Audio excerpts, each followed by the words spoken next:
Welcome to the Gold Standard pre-NHL Trade Deadline edition. That is Emma Lingan. I am Braden Gall. We are brought to you by Sinkers Beverages. Emma, good afternoon. How are you?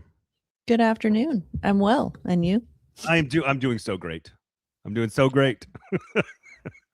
Yeah, based on our conversation right before we went live, I knew how great you were doing, and that you shared that with everyone.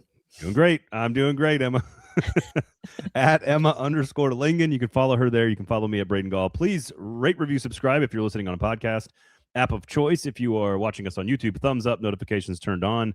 And of course, if you're watching on Facebook or Twitter, please share the product as well. Sign up for good journalism at Lower Broad Hockey. We're going to reference Lower Broad Hockey a lot today on the show. Great work by Nick Keyser going into spending a week in Milwaukee talking to prospects.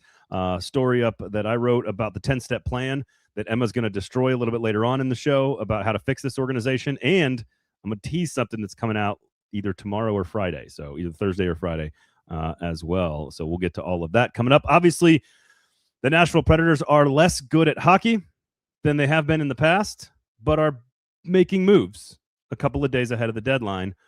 On Tuesday, they make two big trades. So we're going to get to a lot of stuff today. Sinkers, Beverages, please make sure you support good local journalism and good local businesses, and just spend a few bucks on companies in your communities, whether that is a local business like mine, or local journalists like Emma, or a local business like Sinkers. Support all of those things, and make sure you support all those things in the community that are helping you guys out. Search on Uber Eats, search Sinkers Beverages, and have the booze delivered directly to your house. You can sign up for the In Crowd, and they will give you all kinds of really cool opportunities to grab bourbon allocations or deals. They got free samples of stuff basically every weekend starting on Thursday. So pop in there, Sinkers Beverages in East Nashville, 5-time liquor store of the year. Support good journalism, support good small business.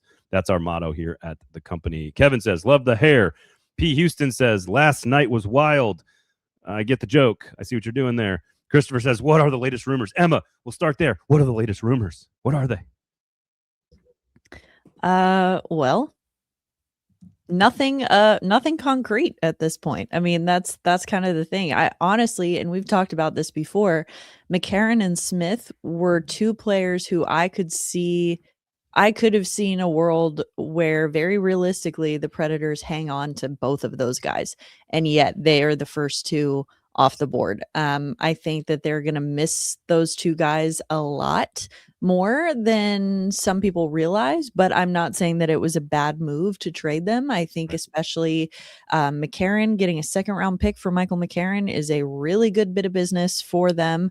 And he gets to go to, it's kind of a market right now. Everybody's looking for center depth, and Michael McCarron is a really ideal depth center. He's really good in the face-off dot. He's good defensively.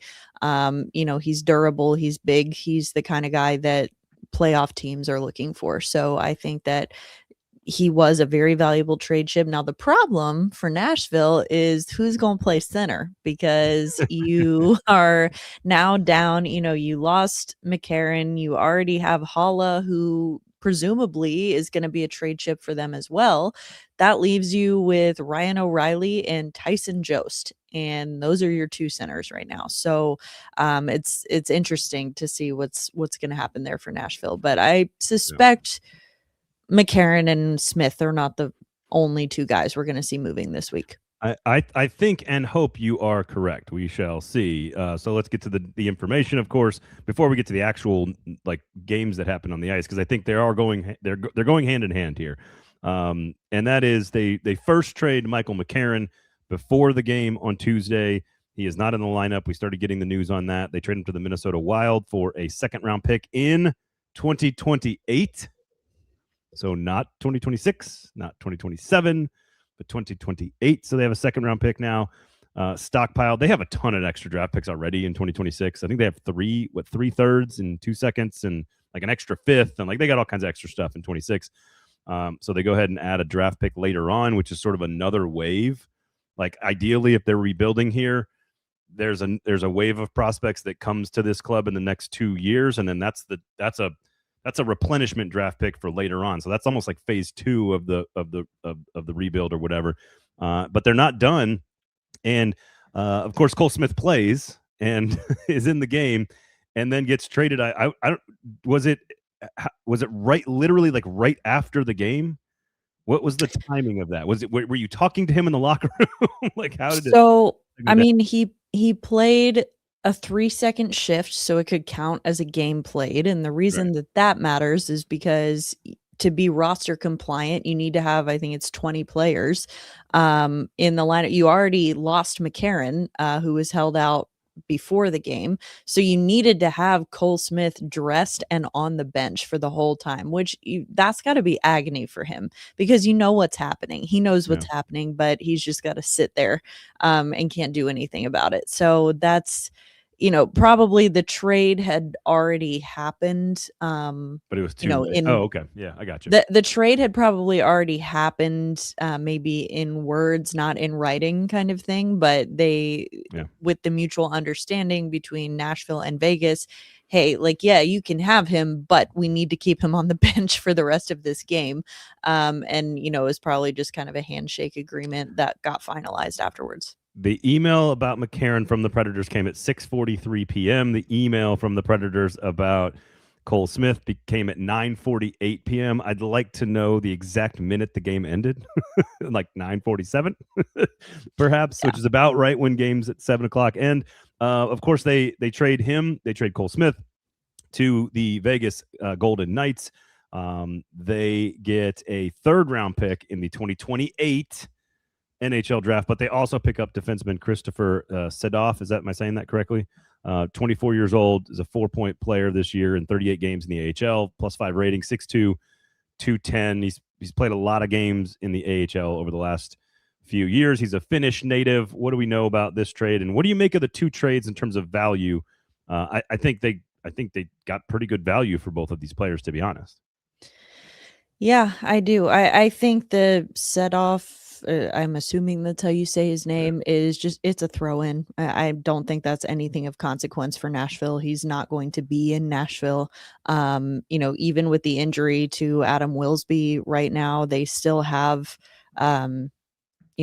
have Justin Barron, who's going to be playing more minutes for them, unfortunately, as it may be, but he will be. And I think that, this is not anything of note, anything of consequence for them. As far as the trades, I agree with you. Again, I think that these are two guys that this team is going to miss more than people realize, but I don't think that it was a bad idea to move either of them. I think that you get good value for both of them, especially McCarron. Getting a second round pick is really good business. And I think that's more just illustrative of what the market is for centers right now.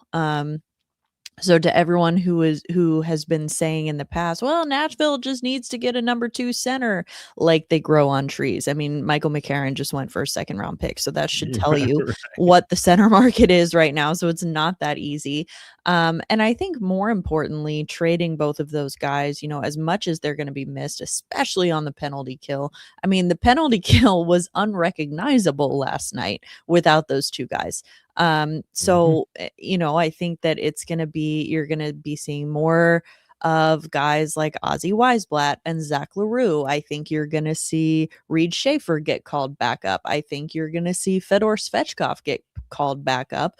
All of that is signaling that Barry Trotz has decided that this team is going to be sellers. I mean, we knew that they probably should be.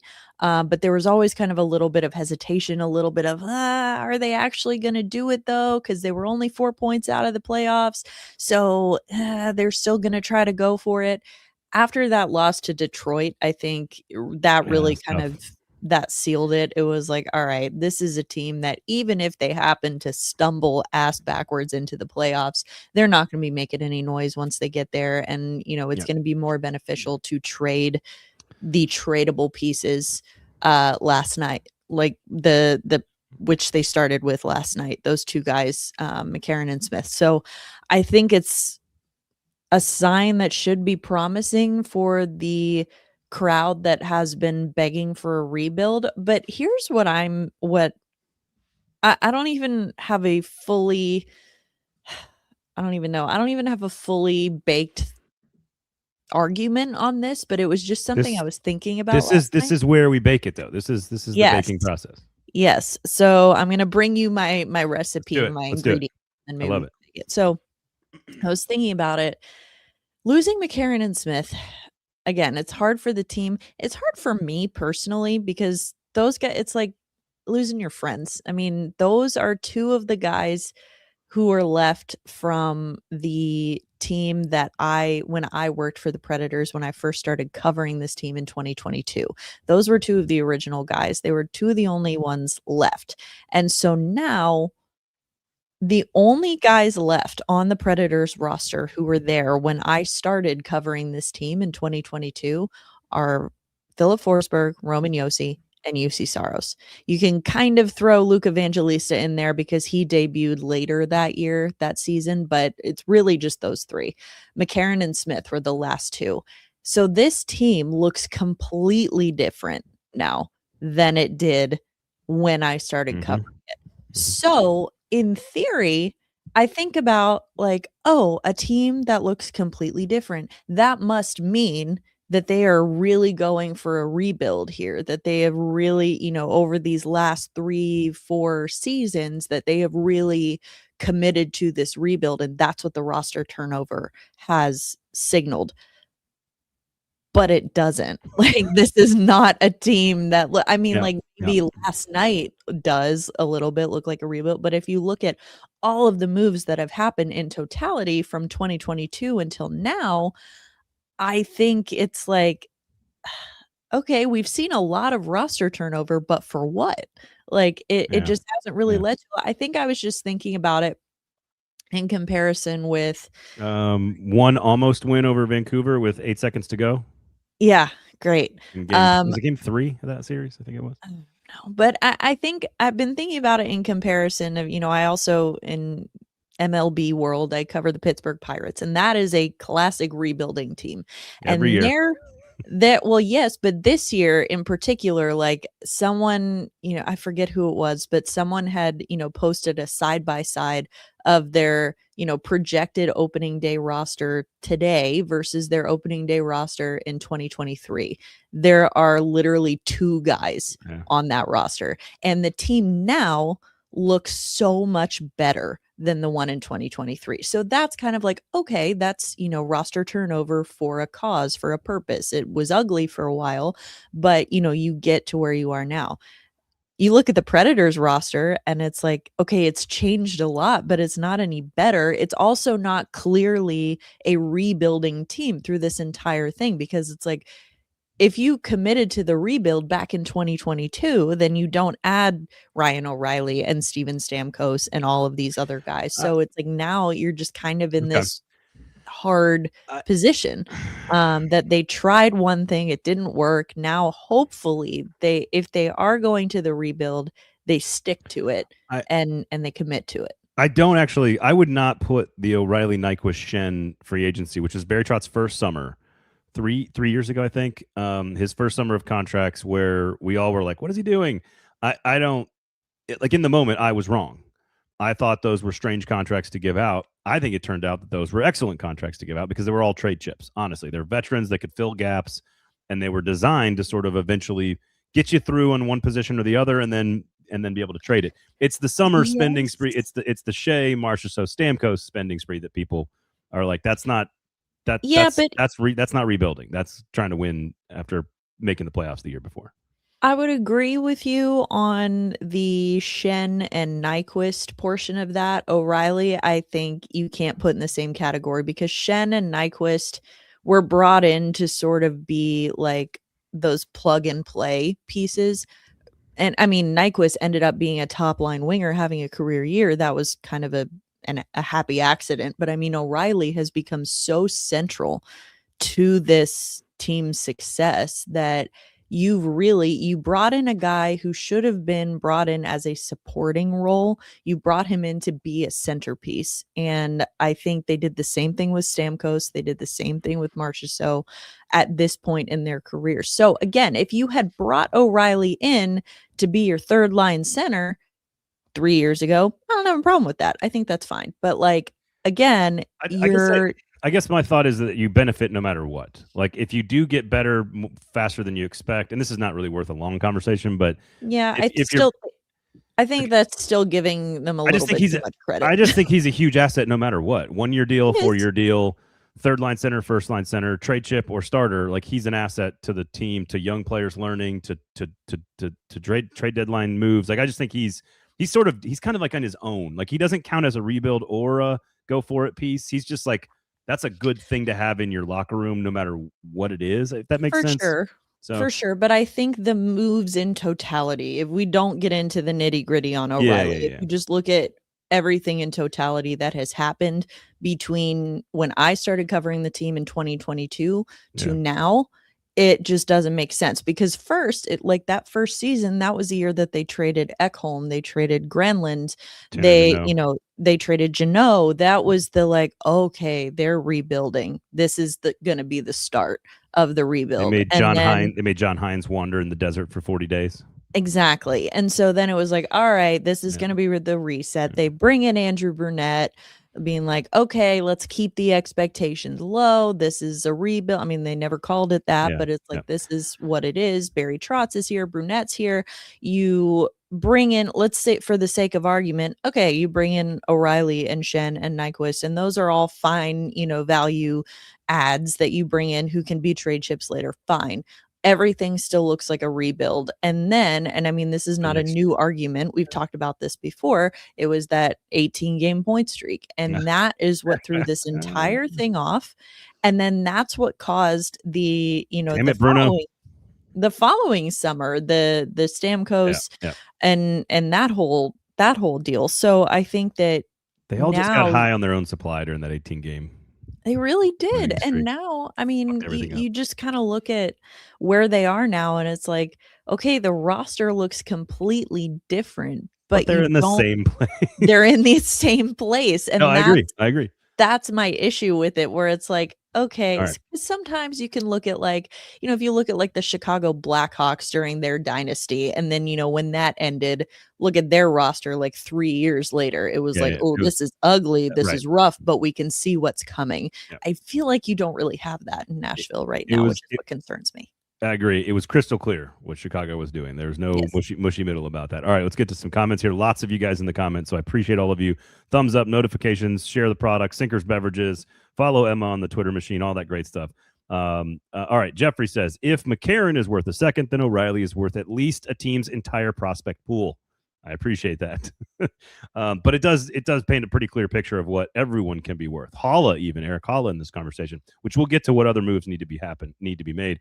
Who do you think gets called up as a result of these trades? I think it's clear, especially if you move either Holla or O'Reilly, you're going to have to find some center depth. That includes Fedor Svechkov, who seems to be ready. Zach LaRue is going to be, I assume, getting a ton of minutes from here on out. They don't have, it doesn't seem like a defensive player will get moved, but Justin Barron's on an expiring contract, and if somebody wants him, they would give them away, and then you could call up maybe Ufko, maybe Blankenberg, whose contract is expiring. Anybody on an expiring deal should be on the table for what it's worth. If anybody offers you anything, if someone offers you a bucket of pucks for Justin Barron, you accept that offer right away. Heard. Miller says, sell. Let's see here. Eric says, Smitty has got to be up there amongst our best penalty kill players since 98. Miss you already, Cole. Best of luck for the rest of your career. I want to know, says Shawnee. Pat, I want to know if Emma thinks this fan base can handle, it's a good question, what a Chicago and San Jose rebuild will feel like. Years and years of bad for hope, years and years of bad hockey is uncomfortable. What do you think about that? I feel like I'm being baited here because anytime I say anything about this fan base, the fan base lets me hear it afterwards. He follows up with, and full disclosure, he's a season ticket holder and doesn't want awful hockey at Bridgestone Arena. Yeah. I think I'm not going to touch the can the fan base handle it piece because I don't think we know, honestly. I'm trying to protect my own piece here, so I'm not going to touch that part. Okay, well, let me do that part then, because I don't think we know. I think a lot of people will say, that's what I want. I want the rebuild. Do the deep thing. Do 4 straight years of top 5 picks and awful hockey for 5 years and change coaches and trade off Roman Josi. And I think it's easy to say it. I think you get to a third season or a fourth season or a fifth season, and you're just like, God, this is so miserable to watch, unless you start to see the fruits of the rebuild show up, which I think this is kind of David's point here, which is both Chicago and San Jose got their star first round pick fairly early in their process, and they're still not contenders today, which means you're watching, although I think San Jose is changing that quickly.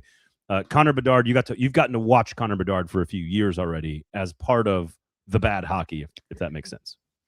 So I think there are a couple angles to this. I think that, like you said, San Jose, not a Stanley Cup contender right now, no, but they are a playoff contender. Up and to They're the right. on that upward trend. They have done a very good job of surrounding their key young players with veterans who can support them. I would put, like, to maybe a lesser degree, like lesser extreme, but I would put Utah in that category as well. I think that Agreed. that's a needle that they've threaded very well. I think Chicago, yes, they're still struggling too, but you've gotten to see Bedard. They have guys like Korchinski, they have guys like Nazar, young guys. They got their goalie last They year. got their goalie, which is Yeah. huge. That I think should not be overlooked because that is massive for them. And they have a ton of depth. And I think the problem with Chicago is that their front office for a while could not get out of their own way. I think that San Jose has done a very good job on the hockey operations side. So not all rebuilds are created equal here. Right. That's the first part. So if we're getting back to the original question here of can the fans handle it, whatever, I understand fans who are asking for it, and I don't even necessarily say it's objectively a bad thing to do. And I think fans who are asking for it understand that it means bad hockey, but I don't know that they fully understand how long it's going to take. It's not going to be like, okay, 2 years and then we get back into it. I think that, look at the Pittsburgh Steelers right now in the NFL. That's a team that has honestly been average. It's been a very average team for the last like 10 years. And the fan base they were okay with that because it meant you make the playoffs, we always have a winning season, whatever, it's fine.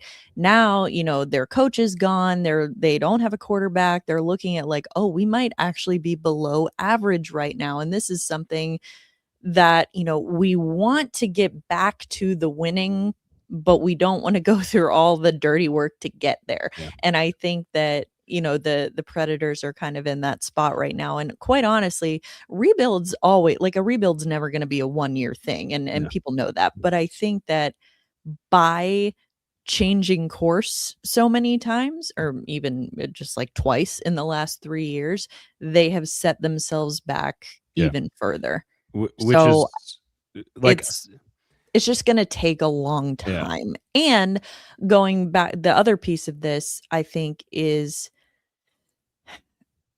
if you're saying, do the Predators need a rebuild? Yeah, probably. Do I trust the current front office to, execute it properly and execute it well? It's not really. No, you are laying out clearly why the decisions this week so far I'm encouraged by. Barry Trotz could still turn around and go buy a piece, and everyone's like, what are we doing? Like, that's still possible, but they could trade another piece here. They could trade more in the summertime, and when they hire a general, watch him go sign Justin Barron to a 4-year contract extension. The new general manager in May or June, whenever it happens, if he is given carte blanche to do this thing the way he sees fit, then you can actually take this little chunk of time that's already happened, missing the playoffs 4 to 5 years. I assume they're going to miss the playoffs this year. If they miss the playoffs again, that's going to be 9 years since they won a playoff series. They're already sort of like dabbling with the rebuild. They need to fully invest in it. And I agree, it's hard. It's easier to say on a chat and YouTube and on a podcast or with your buddies at the bar that like, man, I'm all for the rebuild. And then you get to like 240 games of awful hockey, and you're like, another 100 to go before we're playing real hockey again. It's hard. It's very hard, and you got to do it quickly.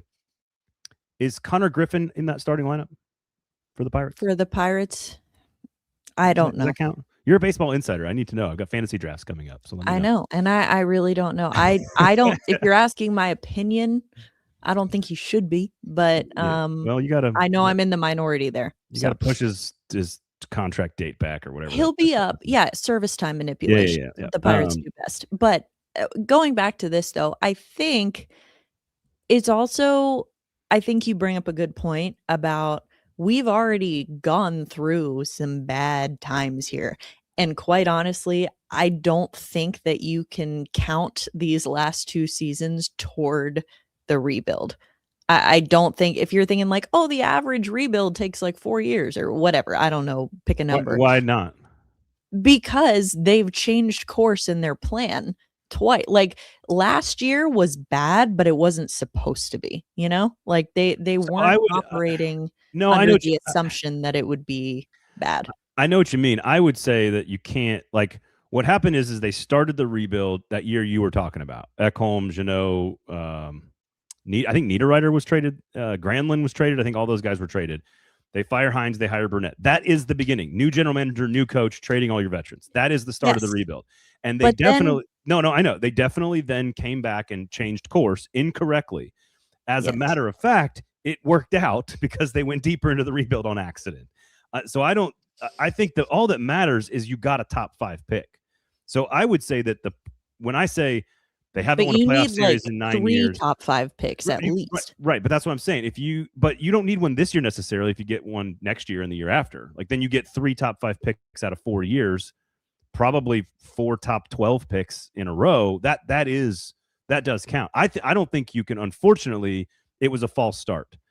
The Ekholm, Hines, Poyle to Trotz, that period of time should have been when we started this process. And instead, because of the free agent spending and because of the 18-game streak and making the playoffs that 1 year, they changed course incorrectly. Now, what it did is it kind of ironically pushed them into the rebuild they didn't want to do. But I think you count last year because you got a top 5 pick out of the deal, even if it was on accident. And the reason I do that, Emma, is because they're getting out of the way. Barry Trotz is getting out of the way. Like if he was still here and doing all this, I would be concerned about the waffling and the changing decisions and the strategies. But like he's kind of just getting out of the way and he's saying, look, this wasn't what I want to do anymore. My heart's not in it. I'm out of here. Respect, dude. But like let somebody who's like gangster come in and do this thing for real. And I do think if they miss the playoffs this year and they have a top 12, let's say pick, they have a top 5 last year, they keep trading pieces. I think in the offseason, I think this week they need to keep trading pieces. And if in the offseason they can move either Marcia Show or Stamkos or both of them, then you're deep into it and you can count the last 2 years, I think. It's the problem is you needed to count 2023. You needed to count Jeannot, Ekholm, Niederreiter, Granlund, Hines, Poyle. You needed to count all of that as the start of the rebuild, and you didn't when you spent $100 million plus $70 million on Saros and on and on and on. And so I think that's the issue here with some of that stuff. Let me get some of these comments. There's a lot of you guys that have been sort of in the comment section here, so I want to make sure we get a bunch of you guys. We have not caught up with you. Cups aren't the only measure of success. We've played for one.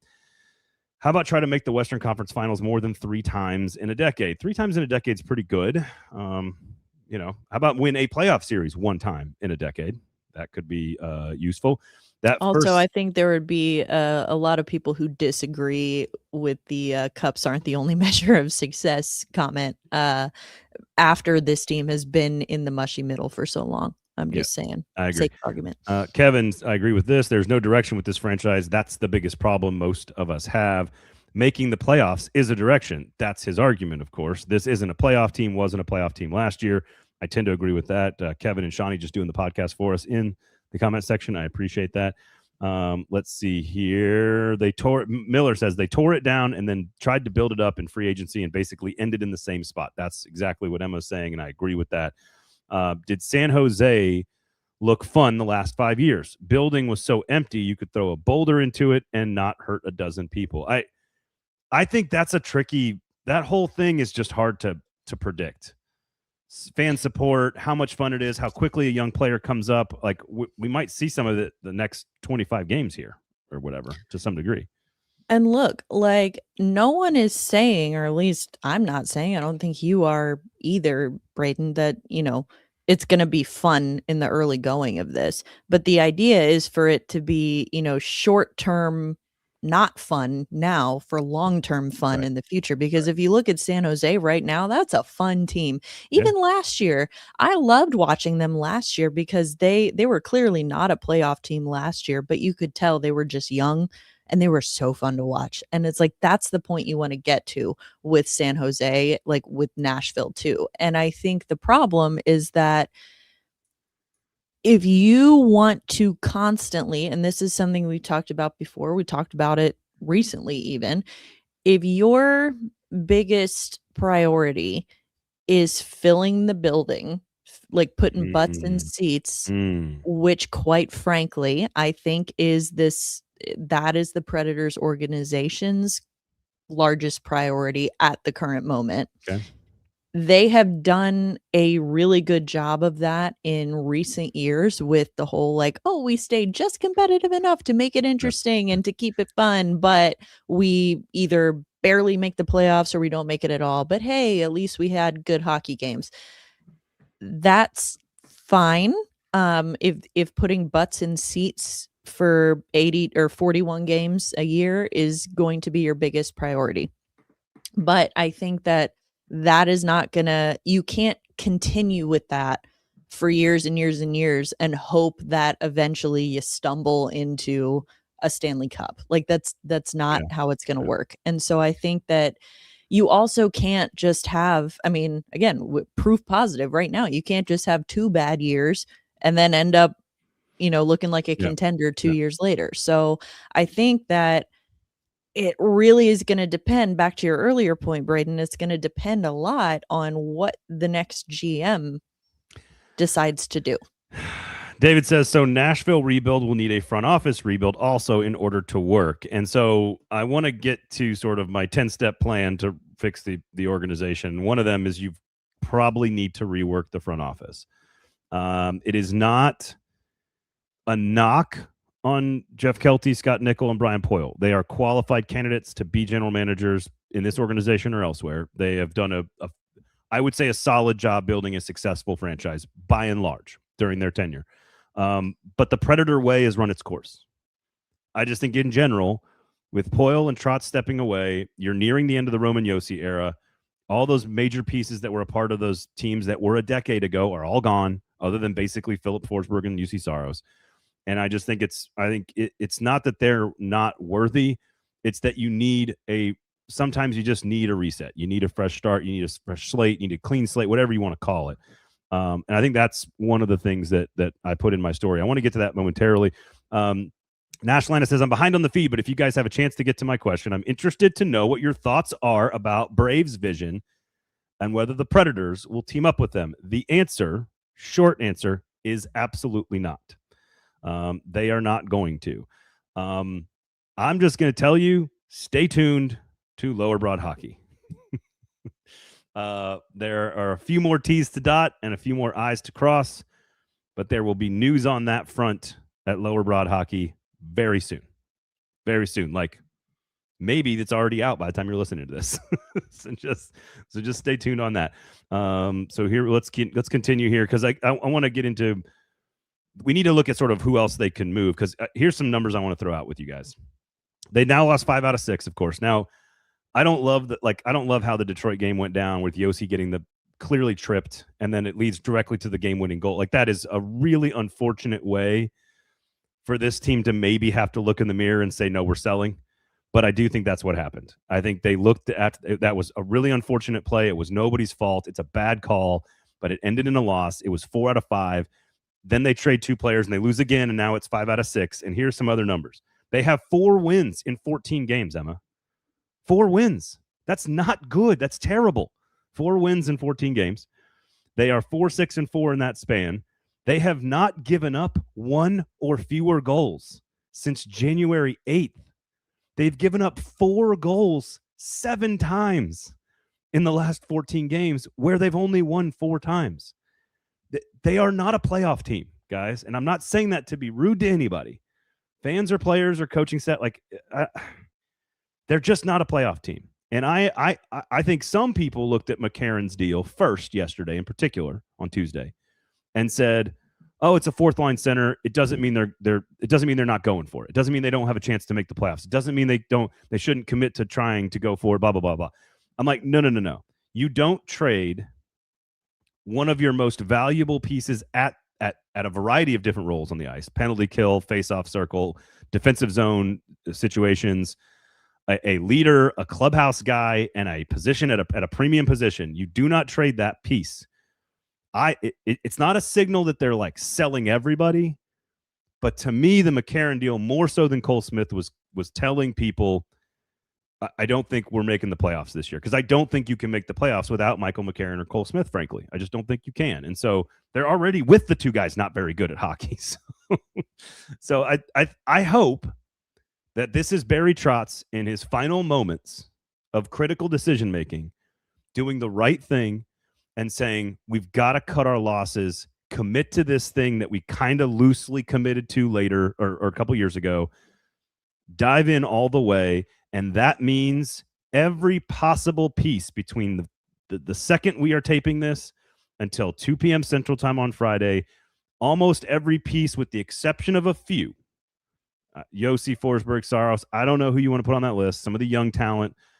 Evangelista I would not put on the block at all. But everybody else, Eric Haula, Michael Bunting, you name it. I heard Nick Keyser, by the way, suggesting Nick Perbix. It's a short contract, good player. The problem is he's been very good for the team, so you might need him. I'm just saying anything needs to be considered. And if McCarron's a second-round pick, granted years away, O'Reilly has to be worth a lot right now on the open market, where there are not a lot of center options. And so I'm not necessarily advocating for trading around O'Reilly now, but if you get the right offer, you got to do what it takes. So I just think from now until the deadline, you need to do everything in your power to open up space for your young players to get ice time and to add future assets that you can use to leverage and gain more talent moving forward. You gotta admit where you are and look in the mirror and do what's right, which I think they're doing. Yeah, I mean, like you said, the McCarron and Smith deals are a positive sign that is indeed what they are doing. I think that's also a positive sign that I briefly mentioned this earlier, but I think, obviously just out of sheer necessity, you have to bring young players up now.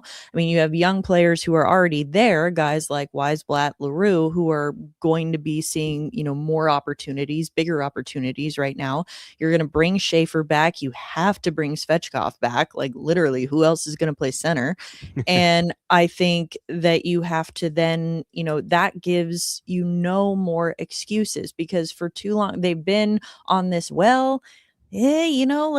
know we have these young players that we keep talking about, but we're also only 4 points out of the playoffs. So let's hold on. Now, by trading McCarron, you're punting on the playoffs. And now you have no excuse not to bring up those young players, give them minutes, give them opportunities, because you cannot look your fan base in the eye and say, yeah, we just traded these two really important pieces of our team, but there's still a chance. No, you can't. You have to at this point. You have to. And I think maybe this is just speculation, but I mean, Barry Trotz now having come forward and said, I'm retiring, this is it for me. Maybe that kind of gives him a little bit more of the freedom to actually not do that dumb GM speak, thread the needle. Oh, we're trying to stay competitive. No, you're not. You're trying to rebuild, and that's fine, but let's call a spade a spade. Josh says 5 points from second wild card, 6 points from top 5 pick currently. There you go. It's a tight window in that mushy middle. And then follows it up with O'Reilly would at least still have good value in the offseason. That's not the case with most of the other tradable assets. Completely agree. As people are talking about re-signing Eric Haula, for example, Eric says clear as daylight, we need a new front office. I do think that has to happen. I'm not saying that you don't keep one or two of those guys, but I do think if you are going to give the front office over to a new voice, and this is a good way for us to get into the 10-step plan here, and you can ask questions or poke holes or do what you want. Sinkers Beverages, of course, for everybody out there, liquor store, 5-time liquor store of the year in East Nashville, walk-in beer fridge that is award-winning. They have tons of local options in there. They got non-alcoholic options, mocktails, non-alc beers, THC bevies. You got a huge wine selection, great champagne rack as well. You've got amazing bourbon selection. Sign up for the in-crowd. They'll give you good access to allocations. They've got all kinds of free samples that they do on the weekends. So starting on Thursdays, you can go in there and try stuff like wine and champagne and bourbon and THC stuff responsibly, of course. And so just make sure you check them out. Go support them. They're really good people. They run a great business. The owner is a diehard Preds fan. I have watched playoff games with that guy. He's a really big fan of the team. So go check them out. All right. So what's funny is I wanted to get this story up before the trades started happening, and it was sort of like as the trades were happening over lowerbroadhockey.com, of course, and my 10-step plan. Okay. So I'm going to just give you the bullet. I'm not going to go into all the details here, but we'll run through the 10-step plan, and we'll go one by one and tell me what you think. Number one, trade Jonathan Marchessault and all the expiring contracts. We just spent 35 minutes talking about that. I feel like you're on board with that, correct? Is that the first thing they need to do? I think maybe that would be like a 1A, 1B. 1A would be trade the expiring contracts. 1B would be Marchessault, but more or less, yes. And that would include McCarron and Cole Smith and Bunting and Hall and all the names we've talked about. So the very next step after that is I think they need to figure out, to your point about calling up Svechkov and a bunch of other people, you have to learn and trust what you have on the roster. You need to know exactly what Zach LaRue can do. You need to know exactly what Reed Schaefer and Ozzy Weisblatt and Matthew Wood and Joachim Kemmel and David Edstrom and Svechkov, you need to know what they can do. And so I'm not pretending that I know what the order should be of how you prioritize those guys or what roles you put them in. But I think you need to give them as much ice time as possible and let them battle it out for trust. This is about knowledge and trust. They need to go into next season knowing what they have with certain players, or at least have an accurate projection of what that player could be. And you do that by putting them in a variety of situations at the NHL level on an NHL rink. So that's number two. And by not putting pressure on them, bringing them into a situation where they're on the razor's edge, trying to maybe kind of possibly make the playoffs. Right. All right. So you're good with that. Number three is once the offseason hits, you need to reframe the front office, which I think is already is already the plan. They're going to hire a new general manager. The question is, do they have the conviction to allow the person they hire to remake the organization in that person's vision for the team? If you're going to hire somebody, especially if they're outside of the Predator way, you need to give them the freedom and the trust and the independence to go do the job. And that's reframing and remaking the front office, including people that have been there a long time. I would say especially people that have been there a long time. Again, not a knock on them as people or their ability to do their jobs, but it's the same thing with like coaches. You bring them in, sometimes you just need a fresh voice. I mean, again, I think if you're going to redo the front office, I agree with that first and foremost. You need to do a total front office makeover, not just hockey ops. I've said that before. I think if you want to give someone like a new GM carte blanche to execute his vision for this team, you can't just replace Kelty, Nickel, and Poyle. I think that also means, Sean Henry, Michelle Kennedy. Okay. Sean Henry, Michelle Kennedy as well. Even though those folks aren't really hockey ops in any way? Yeah, but they're involved more than you'd think. I mean, I don't disagree with your point. But I heard what you're saying. That also I'm saying in terms of the overall vision, when we were talking about what are the priorities for this team, long term, big picture, I think that Michelle Kennedy and Sean Henry have a lot of weight in those conversations. Yeah. So I think that they would try to sway those conversations maybe away from the rebuild situation. I don't have a strong opinion on Michelle. I don't know her as well. I know Sean quite well. I think he's very good at his job. So as long as he sticks to his job, I'm okay with him being there. And that would mean a clear delineation between hockey operations, hockey decisions, and sort of the business of the team. And as long as that's the case, I don't feel strongly enough to call for that, because the next step on this is you cannot have a new front office in any way, shape, or form and probably keep Andrew Burnett. Like you can't I don't think you can do that. I think you have, Oh, it's not even, it's almost has nothing to do with Andrew Burnett. It's just, if you're going to hire this GM who's going to come in with this new vision, you have to give him the freedom to establish that vision. And that includes hiring a new head coach, probably this offseason after you hire the general manager. So I think that's next on the list. Number 4. Yeah. I mean, Brunette should have started packing as soon as Barry Trotz announced his retirement. Like, again, it's not even necessarily an indictment of him. It's just that's the most obvious change, I think, that's coming. Number 5, trade Steven Stamkos this summer. Especially if you trade a bunch of pieces and you limp to the finish here, I think that makes it clear what you're doing. And then while Steven Stamkos has control over this, he still clearly has like lots of ability left in the tank.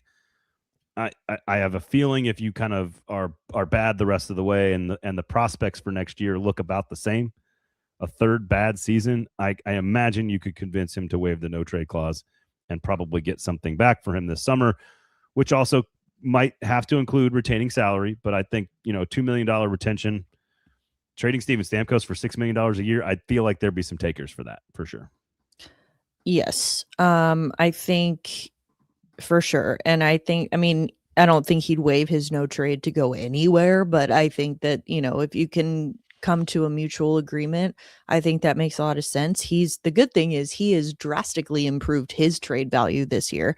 30 goal season, like he clearly still has value. Again, $8 million value? No, but I think that if you could, the good thing is, and don't quote me on the exact numbers of this, but I know that the amount that Nashville is going to be paying to Matt Duchene drops off significantly after this year.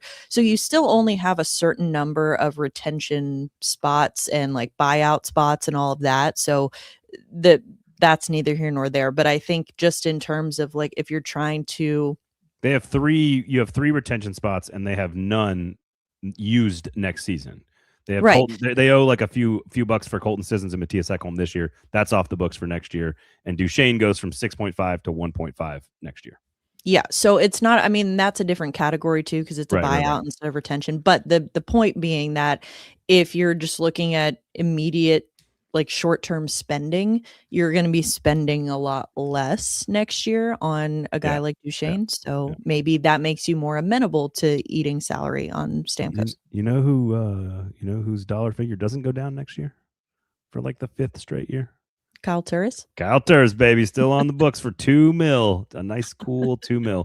Eric says, ideally, I would rather trade Marchessault in this window before Cole Smith and Michael McCarron. That's just me. I don't have a problem with that at all. I agree with that. I think Marchessault should be the thing you are trying to do the most right now. That is the move you have to make the most right now.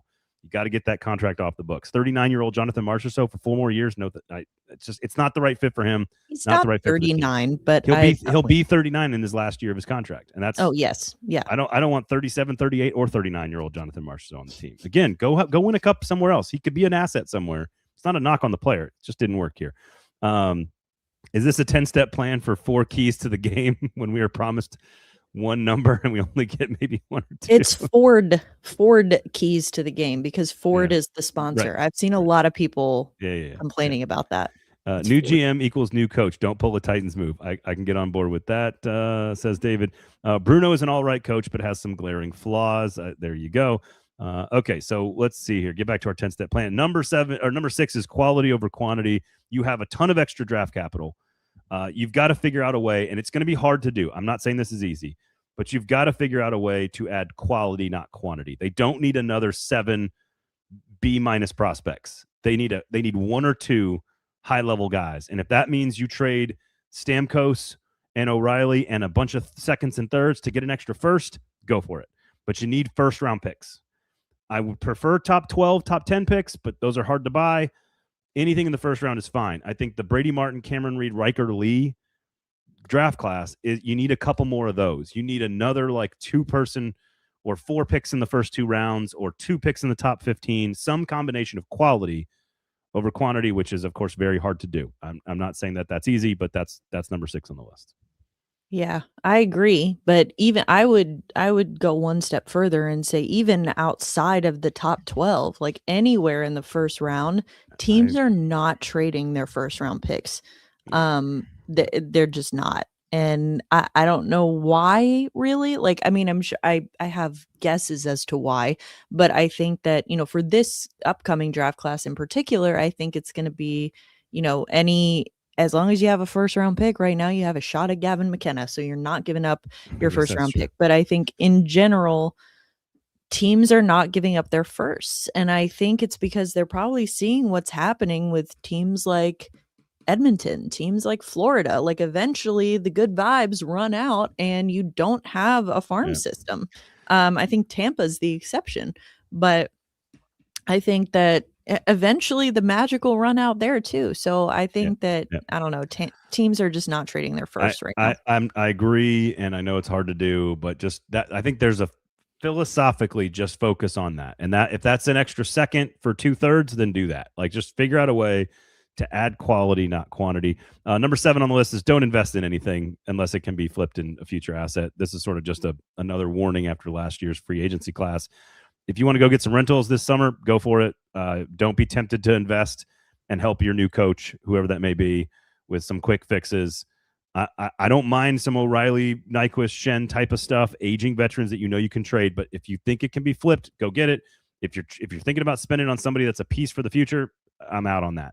Number 8 is trade Ryan O'Reilly at the deadline next year. That could also include, a Stamkos deal or a Marchessault deal. If you can't get it done, those pieces will still be on the trading block for next year. This also includes, I think, for the first time, not this trade deadline and not this summer, but next summer is the first time I would consider a Roman Josi trade if he is interested in chasing a cup somewhere for a year and a half. 2 playoffs. I think he's worth a ton, and it could be the final thing that kickstarts your final rebuild. I don't like it. I want it to be up to him. He deserves to make the decision for his own career, but we all know that's not how pro sports works all the time. But he has nothing left to prove in Nashville, in my opinion.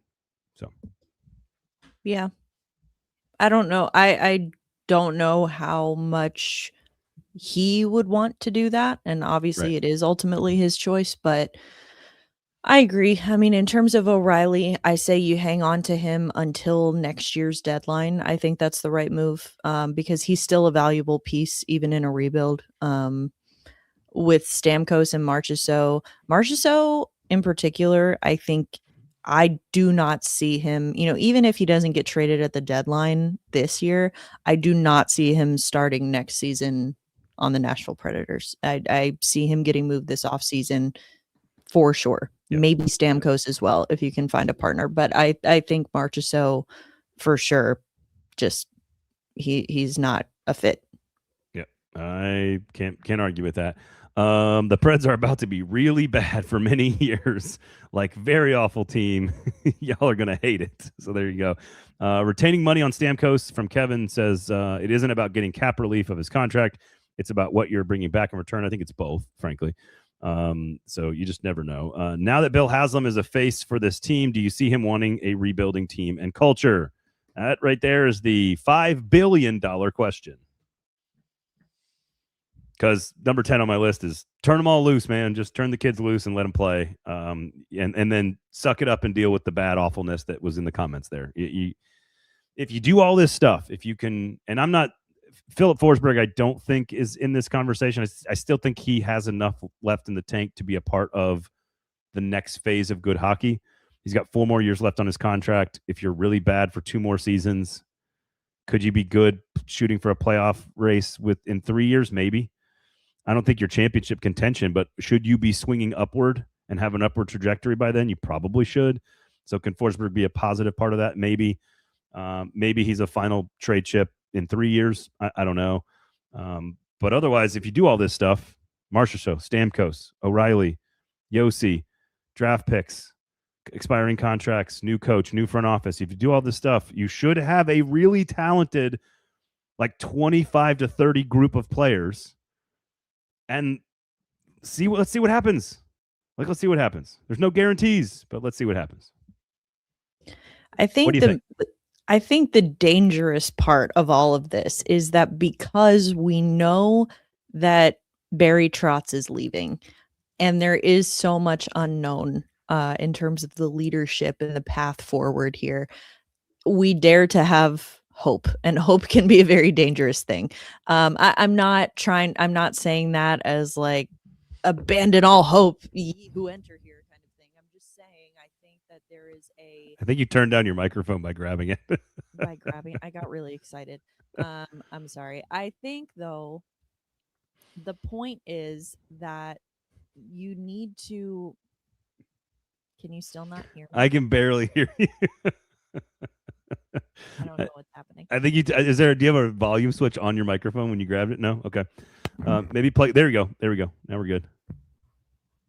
Let's hear it. That was it? There we go.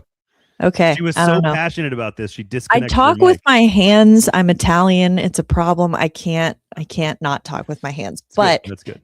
I think the point is that we all right now, that's the biggest like linchpin in this whole thing, is the fact that we don't know who's going to be leading this organization forward. I think if we knew that Barry Trotz was going to be here for the foreseeable future, we could all say, we kind of have an idea of how this is going to go.